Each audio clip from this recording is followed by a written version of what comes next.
Sud Radio, 10h midi, Valérie Expert. Avec vous sur Sud Radio jusqu'à midi et comme tous les vendredis, l'excellent Gérard Collard est là avec sa librairie. Bah oui, écoutez, c'est... Vous êtes libraire à Saint-Maur, c'est La Griffe Noire. Je suis en train de regarder ce livre qui est tout à fait de saison. I Love mes petits plats mijotés, Annabelle Chakmes, 150 recettes. C'est vraiment la saison en plus de ces plats mijotés. Alors, il y a le pulled beef, moi, qui me plaît bien parce que c'est du bœuf qui a été archi-cuit et qu'on met dans un burger. Et puis, il y a tous les plats.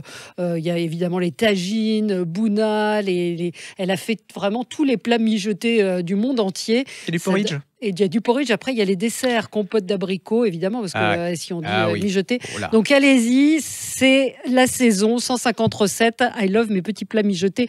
Annabelle Chakmes, c'est chez Solar. C'est des recettes simples, faciles à préparer. Quand vous dites je sais pas faire, c'est facile. En gros, on fout tout dans une cocotte et ça cuit tout seul. S'il y a que ça à faire, je peux peut-être. C'est à peu près ça, en fait. C'est une question d'ingrédients, de trouver. Il y a le chili con carne qui est hyper facile à faire.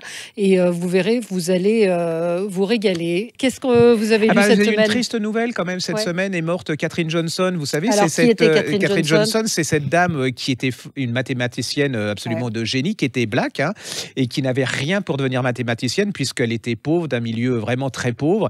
Et à force de ténacité, elle a vraiment, c'est une courageuse, et elle est arrivée à vérifier, à même transformer l'orbite de la station, d'Apollo 13 qui avait un problème, et c'est grâce uniquement, elle a refait tous les calculs sur les ordinateurs, et c'est grâce à elle que Apollo a pu partir. Et il y avait un livre qui était paru chez justement, j'ai un problème, vous pouvez m'aider là ? C'est Lit, il y a marqué. Voilà, c'est ça. Voilà, donc ça s'appelle Combien de pas jusqu'à la Lune de Carole Trébon. Et c'est vrai que c'est Lise Trébor, pardon. Oui. Et c'était paru, c'est paru en plus récemment. Oui, et c'était il y a l'année dernière ou il y a 6 mois. Au septembre dernier. Voilà. Et alors, c'est lisible à partir de 13-14 ans, et c'est toute son histoire qui est retracée avec son comment combat. Cette femme modeste a finalement réussi à être celle qui a permis aux fusées de décoller. Et puis elle a aussi cette image par rapport aux gens de couleur en disant que être libre, c'est pas forcément être footballeuse, des choses comme ça, mais que ni chanteuse, on peut être ingénieur, mathématicienne, avocate et tout. Et je trouve ça très très très. C'est elle qui a vérifié ses calculs pour c'est quand même fascinant.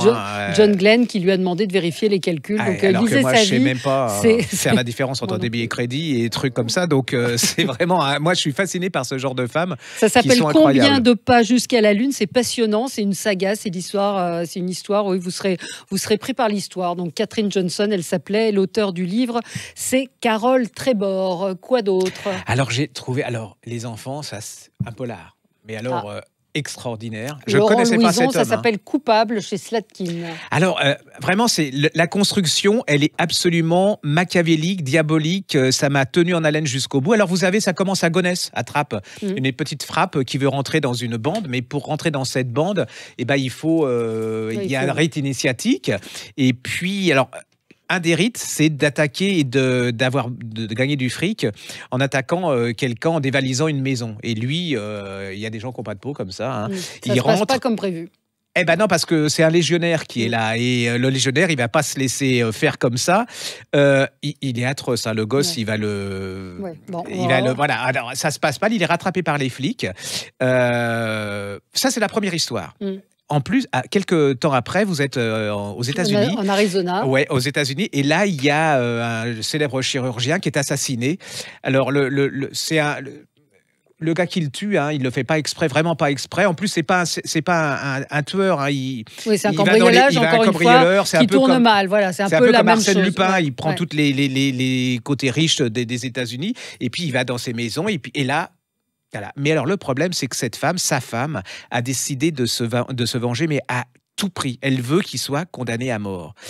Je vous dis pas comment elle va c'est atroce. Et il y a en plus là-dedans une jeune avocate qui veut sauver son client. Et ouais, mais alors le problème, c'est que je vous dis pas ce qu'a subi cette jeune avocate quand elle était jeune.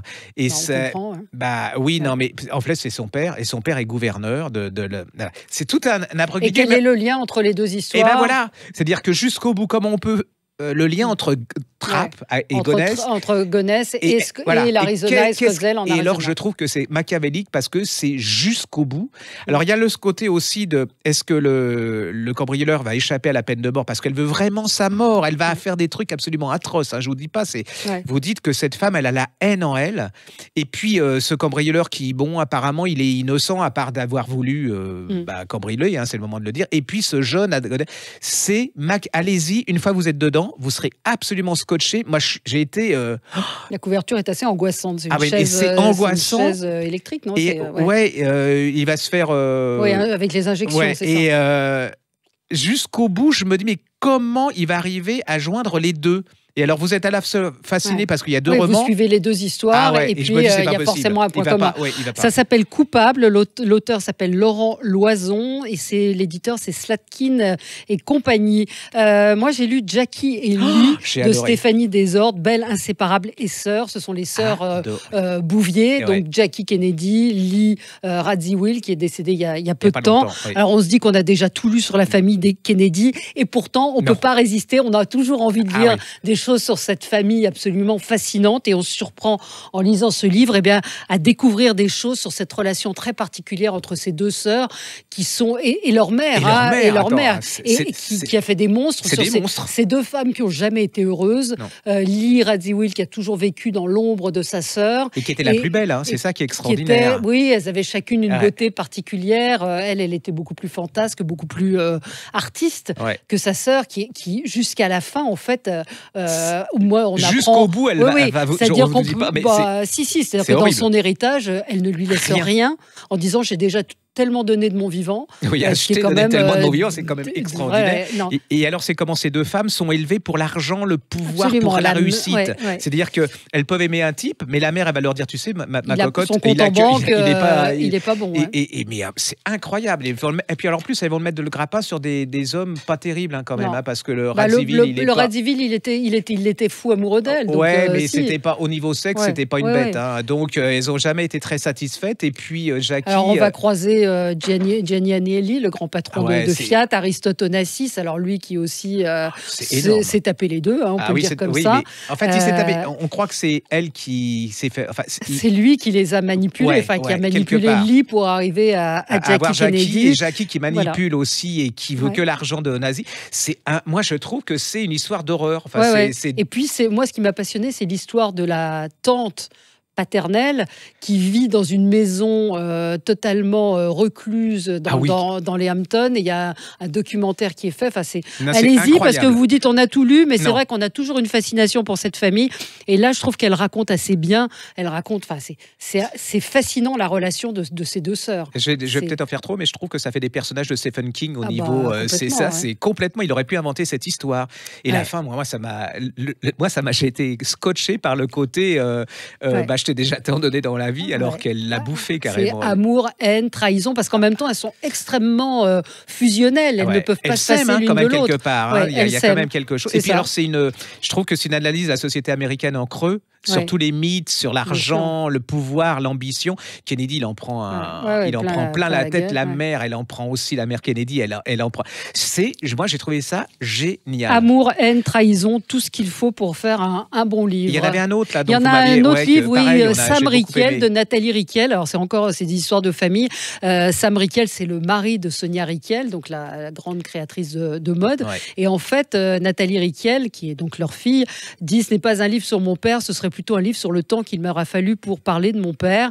Et c'est vrai que c'est lui qui a donné son nom à Sonia Rickel. On apprend qu'il avait un magasin de vêtements et qu'elle a commencé à coudre et puis à faire ses vêtements. Et puis c'est l'histoire d'une famille avec un enfant qui bouleverse tout, c'est-à-dire son frère qui est aveugle. Et c'est son père aussi qui a disparu très vite. Et son père qui disparaît très vite. Et c'est vrai que c'est un petit peu ce que Sonia Rickel doit à son mari, ce père avec qui Nathalie Rickel avait aussi des relations un petit peu compliquées parce qu'il y avait ce frère, et il y a toujours ce frère qui a nécessité beaucoup de soins et d'attention du père. Donc j'ai trouvé, moi je l'ai lu d'un seul coup le livre. Oui, puis moi je trouve que en ce moment on a des bons livres qui démontent les mythes, enfin les images, parce que Sonia Rickel c'est une image relativement lisse, on sait où on va, on sait qui c'est, et là on se découvre que derrière ça il y a des êtres humains avec plein de souffrances, de secrets, je trouve allez-y. J'étais pas j'ai commencé ça en me disant, oh, Sonia Rykiel, encore un truc. Non, parce que c'est très touchant, parce qu'il y a cet homme qui a énormément compté et qui a été très important dans la vie de sa femme, incroyable. Et dans la réussite aussi de Sonia Rykiel. Et puis c'est des histoires de femmes incroyables. Enfin, moi, je trouve que c'est deux histoires de femmes. Alors autant il y en a un d'un côté, c'est des monstres, autant l'autre, elle est courageuse aussi. Enfin, moi, j'ai adoré. Il n'y a pas de problème. Donc ça s'appelle Sam Rykiel de Nathalie Rykiel, c'est chez Stock. Alors moi, j'ai un petit polar qui était un grand polar, mais qui vient de paraître en poche, qui s'appelle L'Empathie d'Antoine Renan. Chez Pocket. Et là, pour moi, ça avait été un choc. C'est-à-dire que, alors, vous avez un serial killer qui est là. Vous avez un couple qui est couché. Il regarde la femme et il regarde l'homme et il se dit, qu'est-ce que je vais pouvoir faire pour qu'on se souvienne de moi et que ça soit absolument atroce. Et là, j'en ai lu. Là, si vous êtes un peu sensible, vous ne lirez plus. Enfin, la lumière, vous la laisserez allumée, vous fermerez bien, vous vérifierez. Même quand vous serez dans la rue, vous regarderez s'il n'y a pas de quelqu'un qui vous suit. Vous sentirez quand même. Ça m'a fait la même impression que quand j'étais gamin, quand il y avait Belphégor et que j'entendais dans le couloir la robe de Belphégor qui arrivait dans ma chambre. Oui, c'était ça. Et alors, ce qui est aussi étonnant, c'est les deux flics qui vont essayer de mener l'enquête et de le retrouver, parce que ces deux flics qui sont pas normaux. Enfin, ils sont cabossés par la vie. Ils vont faire l'enquête, mais ils se disent que à la fin de l'enquête, il va se passer quelque chose, même pour eux. Et c'est un polar avec un suspense absolument fantastique, qui est psychologiquement hyper bien troussé. C'est vraiment un pur chef-d'œuvre. Alors, je vous en parle pas maintenant, mais il en a fait un nouveau qui vient de paraître, là, qui est aussi top de chez top, mais je vous le garde pour voilà. Alors rappelez-nous la suite. Ça s'appelle L'Empathie d'Antoine Renan et c'est chez Pocket. Allez-y, c'est vraiment extraordinaire. Et puis alors alors ça, vous savez, souvent pour on a du mal à trouver des romans dévisagés. Alors ça a l'air très girly avec ses cheveux roses. Erin je trouve la couverture assez belle, quand même. Si vous allez-y, regardez-nous. Ava a tout perdu dans l'incendie qui a ravagé sa maison. Alors ça aurait pu être un neuneu. On l'a essayé à la librairie et c'est un déclic pour faire lire les jeunes adultes qui marchent mais du feu de Dieu. C'est l'histoire d'une jeune femme, d'une ado. Elle a tout pour réussir et puis un jour l'appartement de ses parents brûle, ses parents meurent et puis sa meilleure amie aussi. Elle reste toute seule et elle est récupérée par ses oncles et tantes et elle veut pas retourner au lycée parce qu'elle est défigurée, elle est brûlée à 60 degrés. Alors ça fait peur aux gens, mais c'est pas glauque, c'est pas voyeur du tout.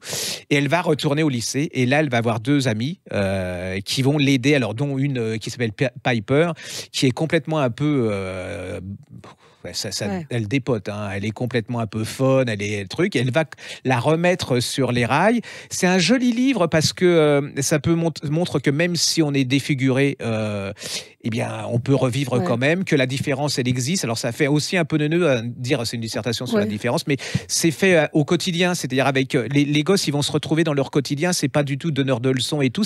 Mais c'est pas pour les ados, si c'est pour les ados. C'est pour les ados à partir de 14. D'accord. Oui, à partir de 14 ans, mais si vous êtes adulte, vous pouvez lire parce que je trouve que c'est très bien. Tous les personnages sont des vrais personnages qui valent la peine, quoi. Les seconds rôles et tout. Il y a une ambiance. C'est comme la couverture. Vous dites que c'est girly, en fait, c'est contemporain. Ils vont se retrouver dedans. J'ai adoré. Je trouve que c'est un bon passage pour les parents qui cherchent. C'est plutôt fille. Non, enfin, peut-être que j'ai mes hormones qui me travaillent, mais j'ai bien aimé aussi. Donc non, c'est pas fille du tout. Et il y a un nouveau livre, je l'ai pas encore lu, de Liane Moriarty qui vient de paraître, qui avait écrit Big Little Lies. Que vous adorez. Et puis qui a écrit, là c'est pour le coup vraiment ce qu'on appelle la littérature feel good. Mais mais ça marche très bien. Mais ça marche bien, c'est détente. Ça s'appelle 9 parfaits étrangers.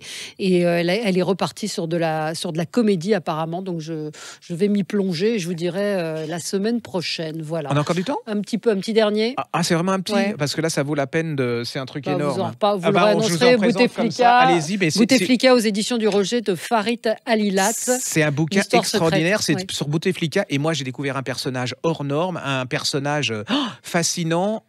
Attention, je veux pas dire c'est pas de l'empathie, à travers ce personnage, c'est toute l'histoire de l'indépendance de l'Algérie jusqu'à nos jours. C'est un type qui m'a... je veux dire, il foutait rien. Enfin, dans l'absolu, je vais peut-être choquer, mais d'après ce que disent, il adore les femmes, il adore faire la fête, et il disparaissait de son ministère pendant des jours et des jours. Il était protégé par Boumedienne. C'est toute l'histoire du pouvoir algérien. Et sa vie est un roman. Ouais. Ah ben oui, et puis alors vous allez découvrir Ben Bella, Boumedienne. Moi je ne connaissais pas du tout cette histoire. Alors peut-être qu'il y a d'autres livres pour contrebalancer cette version des choses, hein. Mais moi j'ai été fasciné, ça m'a appris beaucoup de choses sur l'histoire algérienne et qui explique ce qui se passe actuellement. Dont et on rappelle que ça fait 56 samedi, je l'ai rappelé hier, que les Algériens manifestent et qu'on en parle assez peu dans les médias. Mais je crois que ça vaudra la peine qu'on en reparle plus longuement parce que c'est vraiment extraordinaire. L'histoire secrète de Farid Alilat et c'est aux éditions du Rocher. Et ben voilà. Ça fait plein de choses à lire. Merci Gérard. Nous, on se retrouve dans quelques instants pour commenter l'actualité. À tout de suite.